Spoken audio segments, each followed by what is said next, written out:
네, 우리 삼성전자 주주님들 반갑습니다. 주식탐정 박탐정입니다. 오늘 삼성전자 이야기 한번 드려볼 건데, 일단 삼성전자 주주님들이나 혹은 삼성전자를 매수를 하고 싶은데 지금이라도 매수를 해야 될까라고 좀 고민을 많이 하시는 분들, 언제쯤 매수를 하면 좋을지, 그리고 앞으로 삼성전자가 어떠한 흐름을 보여주게 될 것인지에 대해서 좀 궁금해하실 것 같아서 이렇게 영상을 준비했고요.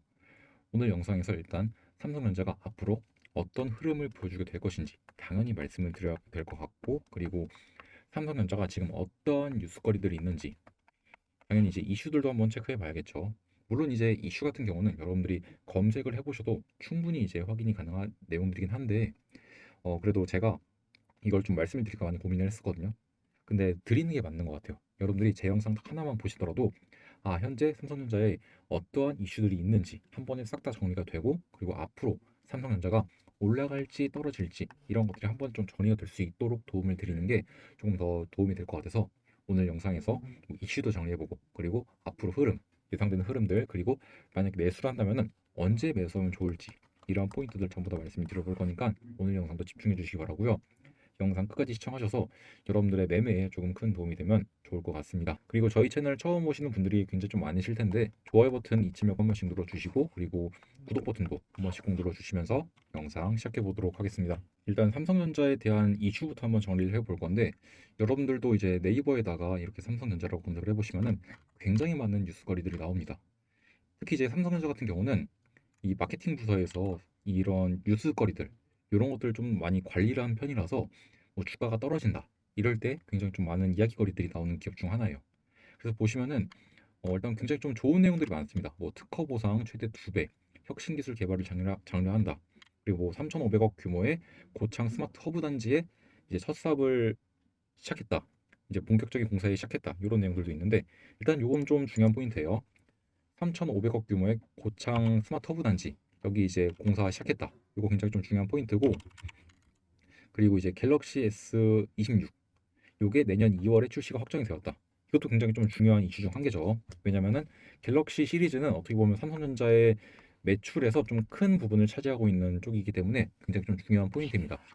그래도 가장 중요한 건 역시 삼성전자 관련해서는 반도체, 요 반도체 쪽 이슈가 가장 중요한데, 최근에 이제 반도체 관련 이슈라고 하면은 HBM이죠. 역시 이제 HBM3E에 대해서 엔비디아 쪽에 컬 테스트를 통과했다. 이런 내용이 최근에 나오게 되었고, 그리고 무엇보다 좀 좋았던 거, 젠슨왕 CEO가 최근에 이제 이재용 회장과 그리고 정의선 부회장, 현대죠. 현대 쪽 정의선 부회장과 같이 만나갖고 회동을 했다는 점.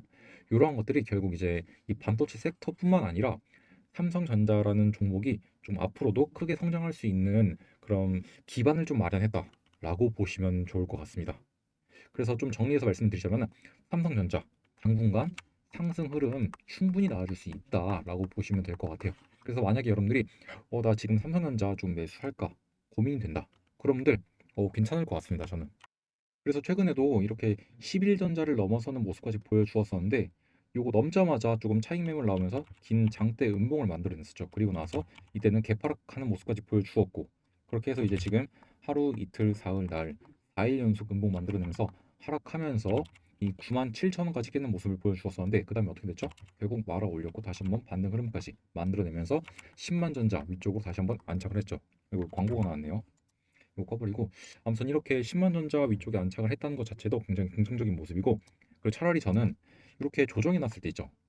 특히 이제 요 97,000원이라는 가격을 깨고 하방 이탈이 나오는 구간들, 이런 구간들이 오면은 여기선 추가 매수 혹은 이제 신규 매수, 이렇게 매수에 대한 타점으로 잡아 나가는 것 나쁘지 않고 오히려 괜찮다고 봅니다. 물론 제가 항상 드리는 말씀이지만 어떠한 종목이든 간에 절대로 몰빵 투자는 안 된다라고 말씀드려요. 그리고 한 번에 이제 그냥 한 번에 확 매수하는 거 있죠. 절대 안 됩니다. 무조건 분할 매수로 진입을 하셔야 되는데, 분할 매수의 첫 번째 타점으로 이제 이 97,000원 부분 있죠. 여기가 나쁘지 않다라고 말씀을 드리는 거예요. 근데 지금 일단 반등이 나왔기 때문에 지금 당장 매수를 하려고 하니까 10만 원 넘어섰죠.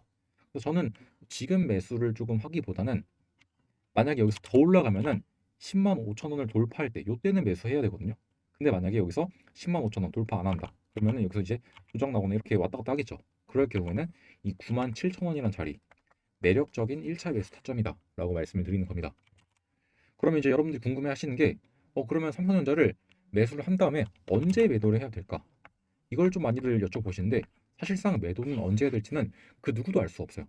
일단 가장 중요한 거는 이 AI에 대한 업황과 이거에 따라서 움직이는 반도체 업황 이걸 계속 보셔야 되고요. 이거에 따라서 움직이다가 분명히 어느 순간 고점을 찍고 무너지는 순간이 올 거예요.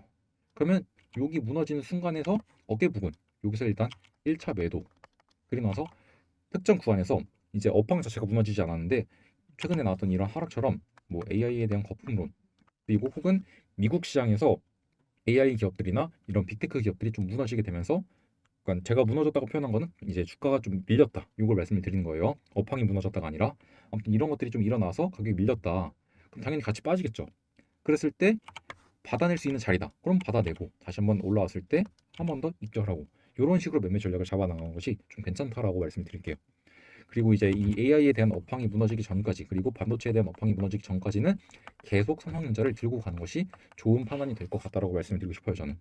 그리고 이 밖에도 지금 삼성전자가 계속 이제 어떠한 시장을 좀 개척하려는 모습들이 나오고 있거든요. 여기도 보시면은 미국 신용카드 시장에 진출을 하기 위해서 추진하고 있다라는 내용도 나와 있죠. 이 미국에 있는 디지털 지갑 시장, 이제 애플에 대항해서 한다는 건데 이런 내용들도 좀 계속해서 나와 있고 테슬라와 뭐 협업을 할 것 같다는 기대감도 나오고 있는데 이런 게 이제 왜 나오냐면은 카메라 모듈 시장 있거든요. 이 카메라 모듈 시장에도 삼성전자가 좀 뛰어들 것으로 예상이 된다. 이런 이야기들이 계속 나오고 있습니다. 그리고 여러분들도 이제 다 아시겠지만 삼성전자가 이미 로봇 시장에 뛰어들었죠. 그 휴머노이드 로봇 시장. 그래서 레인보우 로보틱스를 자회사로 편입하기도 했고 인수해서 이런 내용들이 계속 나오면서 삼전도 계속 일단은 원래는 이제 반도체랑 뭐 스마트폰 요쪽이랑 이제 뭐 전장 부품 요쪽이 이제 주력 사업 시장이었다고 한다면은 계속해서 이제 사업 다각화를 통해서 시장을 넓혀가고 앞으로 먹을 파이들을 키워나가고 있다. 그리고 이제 아시다시피 HBM의 절대적인 강자는 SK 하이닉스였는데 이 SK 하이닉스가 먹어오던 이 HBM 시장의 파이를 이번에 이제 엔비디아의 퀄 테스트를 통과하게 되면서 삼성전자가 들어가서 어느 정도 뺏어먹게 됐죠. 물론 이제 이게 SK 하이닉스 입장에서는 조금 안 좋을 수도 있는데 저는 그냥 이거 시장 자체가 조금 더 커지고 이제 가격 경쟁 구도로 들어가지 않을까라고 보고 있어요. 그래서 뭐 그렇게 크게 신경을 쓰지 않아도 될 것 같고 뭐 SK 하이닉스랑 삼전이랑 같이 경쟁을 하다 보면은 이 가격 경쟁이 좀 심화되면서 결국 둘 다 주가에 악영향이 있는 게 아닐까요라는 분들이 계시는데 저는 그렇게 보지는 않습니다. 그리고 실제로도 지금 주가를 보시면 아시다시피 어떠한 흐름들이 계속 나와주고 있죠. 지금 삼성전자도 지금 계속 이렇게 우상향하는 모습 보여주고 있고 정말 지금 미친 듯이 계속 올라가고 있죠. 그리고 SK 하이닉스도 마찬가지예요. 한번 보시게 되면은 SK 하이닉스 같이 한번 보시면은 마찬가지로 계속 우상향하는 모습 보여주고 있고 그래서 저는 오히려 이 시장 자체가 같이 성장함에 따라서 특히 이제 SK 하이닉스도 그렇고 삼성전자도 그렇고 국내 그 투톱 기업이잖아요. 코스피를 이끌고 있는 코스피 1, 2위 기업들 얘네가 계속 이렇게 우상향하는 모습을 보여주면서 시장 자체를 견인하고 있기 때문에 시장 자체도 올라가고 반도체 섹터 자체도 올라가고 좀 서로 상부상조하고 있다. 그래서 앞으로도 좀 좋은 모습들이 기대가 된다라고 이제 말씀을 드리겠습니다. 뭐 그렇다고 해서 SK 하이닉스가 먹고 있는 파이를 삼전이 뺏어가니까 삼전 비중을 더 늘릴까요? 약간 이런 분들도 계신데 그럴 필요는 없어요, 여러분들. 어차피 둘 다 같은 반도체 섹터고 뭐 둘 다 들고 계신다. 그럼 그냥 그대로 들고 가시고요. 만약에 이제 삼전을 들고 있다. 삼전 들고 가시고 나는 SK 하이닉스 들고 있다. SK 하이닉스 들고 가시면 되는 거예요. 뭐 어려울 거 없죠, 여러분들. 그리고 실적 얘기를 좀 빠뜨렸던 것 같은데 실적 얘기도 좀 드려보면은 여기 보시는 것처럼 이게 가장 최근에 나왔던 10월 30일 날 이제 정정 공시가 나왔던 내용인데 이게 연결 재무제표 기준으로 잠정 실적이 나온 거예요. 영업 실적들 보시면은 전년 대비했을 때는 영업이익이 좀 줄어들었습니다. YoY로 봤을 때는 약 10% 정도 좀 하락한 모습을 보여주었는데 영업이익 측면에서 근데 이제 전기 대비했을 때는 몇 프로 올랐냐 영업이익이 160%나 성장했다. 전년 대비했을 때는 조금 영업이익이 부진하긴 했지만 그래도 전기 대비해서 좀 크게 상승한 모습을 보여주면서 나쁘지 않다 선방을 했다라고 이제 여러분들이 이해를 하시면 좋을 것 같습니다. 그리고 이제 연결 재무제표 같은 경우는 이제 계열사들도 포함해서 본 것이기 때문에 이제 삼전의 반기 보고서를 통해서 삼전 자체만 놓고 보자고 한다면은 이제 재무제표에서 손익계산서 한번 볼게요. 일단 여기 보시면은 반기 작년보다 어떻게 됐죠? 조금 늘었다. 매출이 조금 늘었고 작년 매출이 이제 반기 기준으로 봤을 때 105조 정도였는데 이게 110조 정도로 5조 정도 매출이 늘었다. 나쁘지 않죠, 여러분들? 그런데 영업이익 자체는 감소했어요. 영업이익은 뭐 줄어들긴 했지만 그래도 흑자입니다. 흑자. 작년 반기에는 이제 9조 정도가 나왔었는데 이번엔 이제 2조 6천억 정도로 영업이익이 많이 줄었어요. 여기에 줄어든 원인이 뭐냐라고 한다면은 일단 매출 원가가 많이 늘었습니다. 매출 원가가 많이 늘었고 원가가 늘다 보니까 당연히 매출 총이익은 줄어들 수밖에 없죠. 줄어든 모습이 나왔고 그리고 판관비, 제품들을 판매하고 관리하는 비용이 조금 늘어났어요. 그래도 영업활동 현금 흐름을 보시면은 작년 반기에 비해서 상당히 좀 좋아진 모습도 나와주고 있고 이것만 봤을 때 이제 충분히 캐시플로우도 좋아요. 나쁘지 않은 모습 보여주고 있습니다. 근데 아무래도 이제 영업이익 측면에서 조금 매출이 아니라 영업이익이 줄어들다 보니까 투자활동 현금 흐름은 조금 줄어들었어요. 투자에 대한 돈을 조금 작년 반기에 비해서는 그러니까 작년 같은 동기 대비해서는 조금 줄어들었다.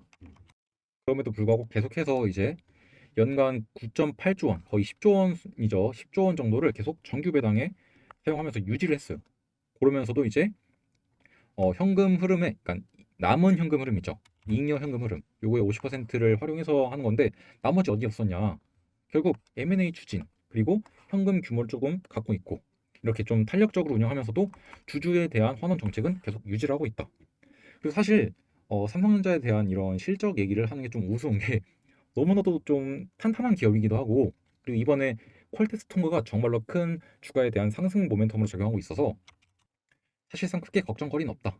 그리고 혹시 모를 미래를 위해서 계속해서 M&A 추진하면서 계속 사업 다각화도 하고 있고 이렇게 좋은 기업이 어디 있습니까, 여러분들? 사실 삼전이 가장 약했던 게 못 올라갔던 거. 주가에 대한 탄력이 부족했던 건데 이 엔비디아의 퀄테스트 통과를 힘입어서 탄력도 붙었고 업황도 살아났고 그동안 이제 삼성전자에 좀 위기설이 돌았었는데 위기설도 어느 정도 지금 다 누그러든 상황이기 때문에 삼전 지금 계속 들고 가는 거 저는 상당히 좋다고 보고 있습니다. 그리고 이제 이 밖에도 여러분들이 궁금한 점이나 뭐 새로운 분석 내용들이 좀 필요하다 이런 분들은 어차피 제가 이렇게 운영하는 소통방에서 다 이야기를 드리고 있기 때문에 뭐 편안하게 들어오셔서 한 번씩 이야기들 보시면 좋을 것 같아요. 이 소통방 입장하는 방법도 굉장히 간단한데 영상 밑에 보시면은 설명란이 있거든요. 설명란 보시면 이렇게 주식탐정 박 대표의 가족 소통방 링크가 나와 있습니다. 이 링크 누르셔서 입장하시면은 제가 승인시켜 드리니까 이렇게 해서 편안하게 들어오시면 될 것 같고 그리고 여기 보시면은 제가 운영하는 개인 채널도 있어요. 이 개인 채널 많이 놀러 와 주시면 감사할 것 같습니다. 그리고 저랑 소통하는 방법들도 나와 있으니까 한 번씩 참고해 주시면 될 것 같고 일단 삼성전자에 대해서 드릴 이야기는 다 드린 것 같아요. 아까도 말씀드렸지만 현재 삼성전자 흐름 상당히 좋고 오히려 빠졌을 때 이러한 구간들 97,000원 같은 구간들에서 한 번씩 받아가면 괜찮다. 그래서 97,000원을 여러분들이 1차적인 분할 매수 타점으로 잡고 만약에 여기서 깨진다. 그럼 저는 여기까지 볼 것 같아요. 일단 85,000원 구간 여기 61선 구간까지 한번 볼 것 같고 일단 21선 구간이 여기죠 딱. 요 구간에서 일단 1차적으로 한번 받아내고 그 다음 61선 구간까지 빠지게 되면은 여기서도 2차적으로 받아내고 대신 비중은 1차보다 2차가 2배 정도 더 많게 잡아나가시면은 충분히 평단가 조절도 잘 하시면서 물량도 나쁘지 않게 모아갈 수 있다라고 말씀드릴게요. 그렇게 해서 삼성전자 잘 모아가시면서 우리 삼성전자 주주님들 혹은 신규 매수 고려하시는 분들 올해 이제 주식으로 좀 큰 수익들을 많이 만들어 가시면 좋을 것 같습니다. 자 그러면 오늘 영상 이쯤에서 마무리하고 저는 다음 시간에 다시 한번 좋은 내용들 준비해서 인사드려 보도록 하겠습니다. 감사합니다.